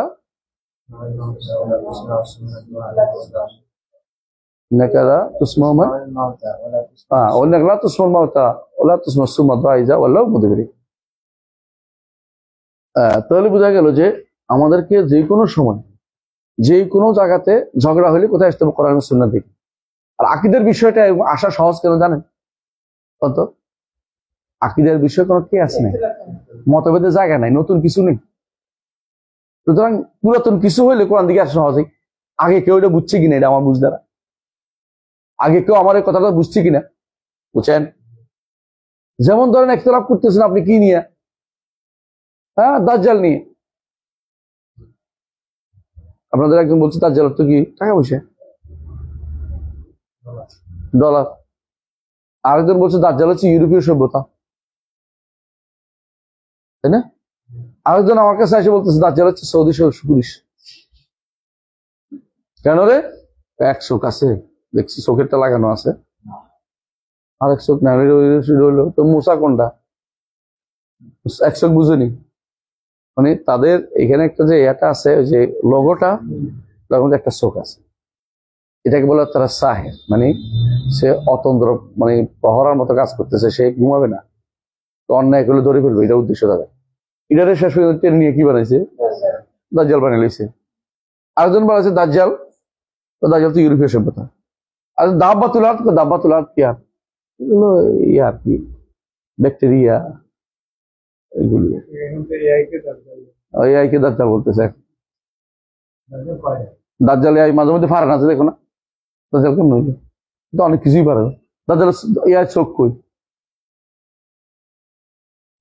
এগুলো বলা ঠিক না। দাজ্জালের কাজকে ঘনায়িত করতেছে, এগুলো কাজ।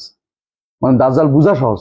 দাজ্জাল এআই যদি এটা পারে, দাজ্জাল চলে 40 দিনে সারা পৃথিবী সহ করতে পারবে, এটা বিশ্বাস করতেছি আমরা। কিন্তু এটা দাজ্জাল বলার কোনো কারণ নেই। মানে অনেক কিছু আমাদেরকে কিয়ামতের আলামত বুঝতে সহায়ক হয়, তো তাই বলে এগুলি সব কিয়ামতের আলামত বানাই ফেলবেন না। সবকিছু কিয়ামতের আলামত বানাই ফেলবেন। যেটা দেখে আগের বুড়িরা যেটা দেখে হা বা বোন কিয়ামতের আলামত, মানে যেটা তার হাদিস পড়ারে সে মনে করছে কিছু একটা তো ঘটছে, এটা নতুন কিছু দেখাচ্ছে। মোট কথা আমাদেরকে ফিরে আসতে হবে কোথায়? কোরআন এবং সুন্নাহর দিকে। কারণ আকীদার ক্ষেত্রে নতুনত্ব নাই। আকীদা এখন নতুন করলে একটা রোপণ বাড়বে না। নতুন আকীদা পড়লে সোজা, এটা সহজ। এটা কি ভালো হচ্ছে? এটা যে নির্দিষ্ট সবকিছু সুনির্দিষ্ট।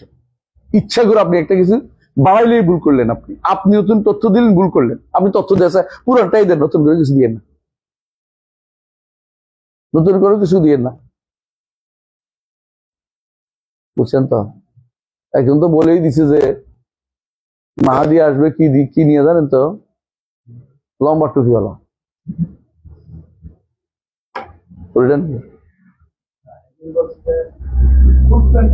হ্যাঁ, কোট প্যান্ট টাইওয়ালা, খোঁচা খোঁচা দাঁড়িয়েওয়ালা। উনিই কইছে, আবার কইছে উনিই কইছে টুপিটা হবে ওনার কি যেরকম, মানে যে টুপি, ওই যে আঁকা আঁকা টুপি আর কি, বুঝছেন তো? কার কথা বললাম না, বাকিটা এটাও বলে ফেলছে, যাতে করে ওনার ওই দল থেকে অন্তত মাহাদি। হ্যাঁ, আরো তো বলছে, হ্যাঁ আরো তো বলছে ওই দল থেকেই হবে সরাসরি বলছে, এবং ওদের ছাত্র সংগঠন থেকে বেরোবে বলছে। আমার এখন চিন্তা আশ্চর্যের বিষয় লাগতেছে এটাই, যে এত পাগল কেমনে মানুষ হয়। মানে আর কোন, মানে শুধু বাংলাদেশের জন্য দাজ্জাল, পৃথিবীর কেউ দাজ্জাল চিন্তা করতেছে না। ওরা যদি বলে যে ওদের দেশের কারো মতো হবে, তাহলে কি হবে? দিন নিয়ে ঠাট্টা মস্কারি করে। আকীদার বিষয় কখনো ইজতিহাদের বিষয় না। আকীদার বিষয় হচ্ছে ঈমানিয়াতের বিষয়। যেটা আছে এটাই বিশুদ্ধতা বলার নাম, কোরআন এবং সুন্নাহর বাইরে না যাওয়ার নাম। কথা কি বুঝতে পারছি? এটা আমরা খেয়াল রাখতে হবে। তো এটা গেল তানাজুর। 9 নম্বর হচ্ছে হুজ্জাতুল আখবারুল আহাদ ফিল আকিদাতি ওয়াশ শরিয়াহ। খবর ওয়াহিদকে কারা কারা মানে না, এটা আমরা আলোচনা আসবে। তবে আমাদের নিকট খবর ওয়াহিদ যদি সহিহ হয়ে যায়, সেটা আকীদাত গ্রহণযোগ্য এবং আহকাম গ্রহণযোগ্য। বুঝতে আসছে? এরা আকীদাতে গ্রহণ করে এক জায়গায়, আশারি মাতুরিদিরা কখন? মরার পরে। মরার আগে সামরিয়াত বলে এটাকে, মরার আগে আকলিয়াত, ওখানে খবর ওয়াহিদ গ্রহণ করে না। কেউ কেউ কোরআন আয়াত আনলেও আনে। যেমন আপনাদের বাহারুল দাম বইটা আছে না, বাহারুল কালাম, এটার মধ্যে দেখবেন যে কোরআন আয়াত আছে, কিন্তু হাদিস জানবে না। হাদিস তো খবর ওয়াহিদ। দুই একটা মোতাবাতির আনি কি না, আনেই না। বাহারুল কালাম একটা বই আছে, এটা হলো এদের মাতুরিদের। আর যারা আশারি নাসাবি আছে, এটা একটা আয়াত আনেনি, একটা হাদিস আনে। তার নীতির উপর আছে, যে নীতিটা তারা নির্ধারণ করছে কি যে আকীদার ক্ষেত্রে কোনো পরের আয়াত আসবে না, হাদিস আসবে না, আদিলে লফজিয়ে কাজ করবে না। আদিলে লফজিয়ে বুঝছেন? আদিলে লফজিয়ে বুঝেন? قال الله وقال الرسول লফজ আছে যে না, তো কি হইতে হইব? আকলিয়া, যে লেখা যায় না, ওগুলো দিয়ে লিখবে শুধু। আকীদার ক্ষেত্রে আদিলে লফজিয়ে কাজ করবে না। এটাকে প্রথম বানাই, এটা সর্বশেষ কে বানাই জানেন তো? এই নীতি আগেও এরা করছে, মুতাজিলারা করছিল। এই নীতি সবচেয়ে বেশি শক্ত করে রেখে দিয়েছে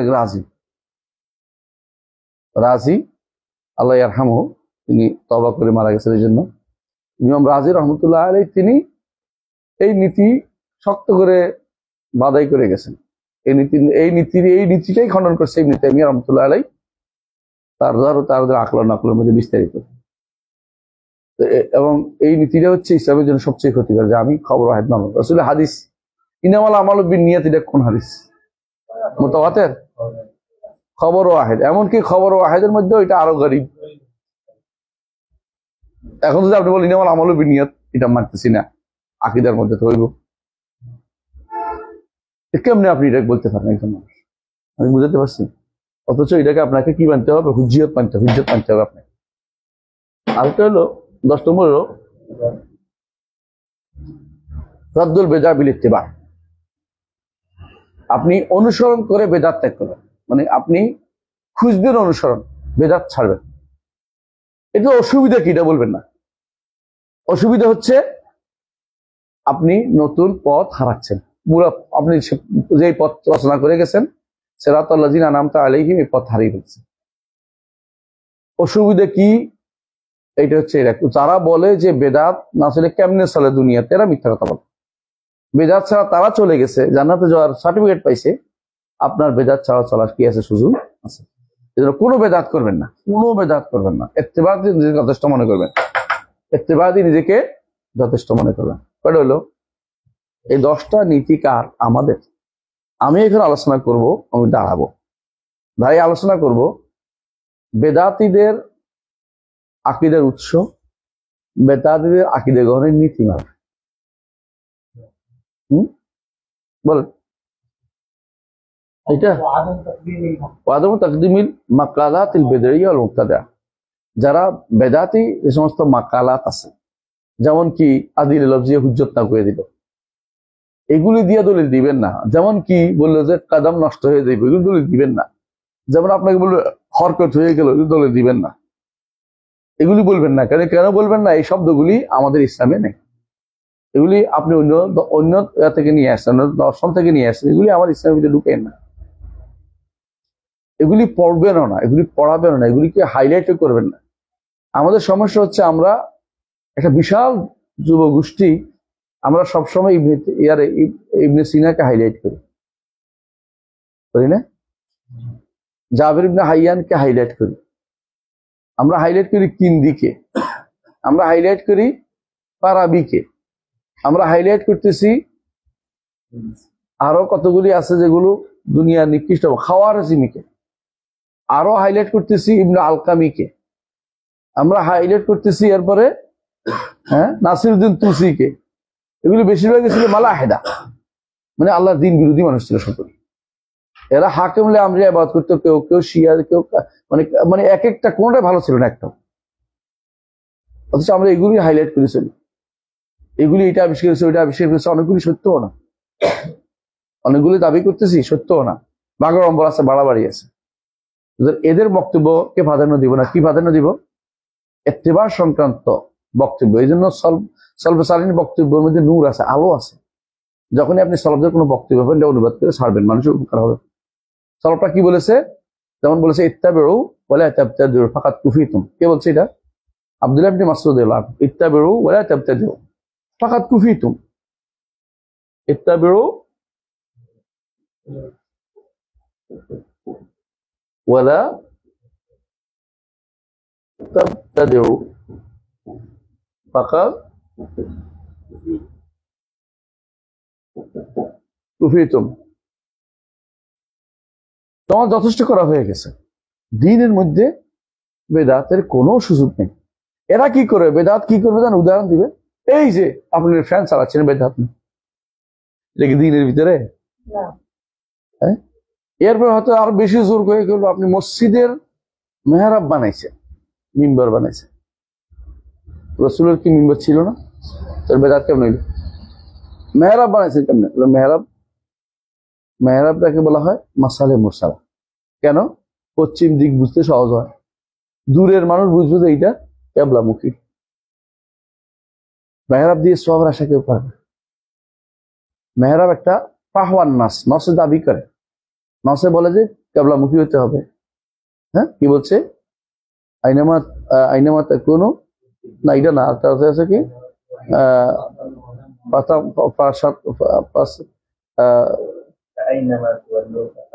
আইনামা তুয়াল্লু, না না, আমি ওইটা চাচ্ছি না, ওইটা উদ্দেশ্য না। আমার উদ্দেশ্য হচ্ছে এটা যে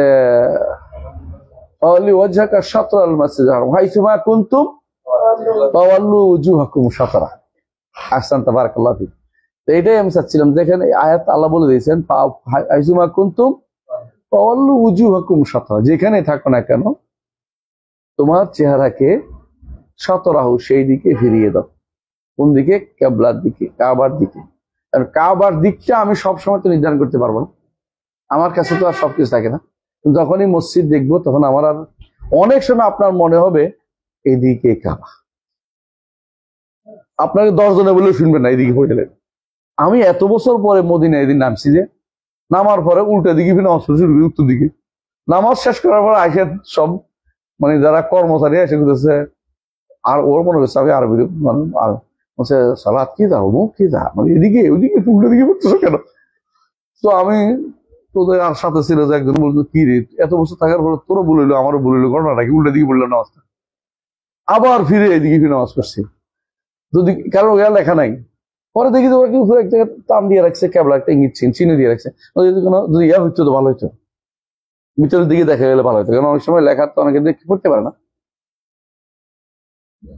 কিন্তু যখনই একটা মেহরাবের মতো হয় তখন বুঝতে পারে এইটা মসজিদ ছাড়া কিছু হইতে পারে না, এটা মসজিদেরই এদিকে হবে কাবা।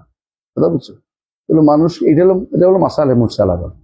মাসালে মুরসালা তো শরীয়ত অনুভূতি, আমরা পাহাড় নাচ একটু আগে বলেছি, শরীয়ত চাই এটা যে মানুষ কেবলা দিকে ফিরুক, কারণ কেবলা দিকে ফিরে জন্য বস্তা থাকে, অসুবিধা নেই, ভালো জিনিস। শরীয়ত চায় যেমন আমার আওয়াজটা সবাই শুনুক। এখন এটাকে যদি কোনো মাইক লাগাই দেয়, শরীয়ত পাহাড় নাচ দাবি করতেছে, এটা ক্যাশ না কিছু, এটা কি পাহাড় নাচ? নাচের দাবি হচ্ছে আমার শব্দটা সবাইকে শোনার ব্যবস্থা করবে, এই জন্য মাইকটা রাখা হয়েছে। মাইকটা লাগালে কি করতো? মোকাব্বে থাকতো। তো মোকাব্বের অর্থ কি? আওয়াজ বড় করি না, তো আমার মাইকে আওয়াজ বড় করতেছে, কাজ তো একটাই, আমি কি আর 2 নম্বর বেদাত করতেছি নাকি? কিন্তু এই মানুষগুলো এইটাকে বেদাত বানাবে। তারা কি করে? সবসময় ঘুরতে থাকে, কি করে? আমরা একটু আগে বলেছিলাম, রদ্দুল মুতাশাবিহ ইলাল মুহকাম না করে মুহকাম গুলিকে মুতাশাবিহ বানায় ফেলে। আল্লাহ আমাদের বোঝার তৌফিক দান করুন। আগামী ক্লাসে আজকে আর পড়াবো না, আগামী ক্লাসে চলে আজকে আর পড়াবো না, আগামী ক্লাসে ইনশাল্লাহ আমরা পড়বো বেদাতীদের আকীদা। লিখে রাখেন, মনে করাই দিন, আকীদা গ্রহণের মূলনীতি এবং আকীদা গ্রহণের উৎস এবং তাদের নীতি এবং দুইটার মধ্যে আমরা আলোচনা করবো, বুঝে আসছি ইনশাআল্লাহ। সুবহানাকাল্লাহু ওয়া বিহামদিকা আশহাদু আল্লা ইলাহা ইল্লা আনতা আস্তাগফিরুকা ওয়া আতুবু ইলাইক। আসসালামু আলাইকুম ওয়া রাহমাতুল্লাহি ওয়া বারাকাতুহু।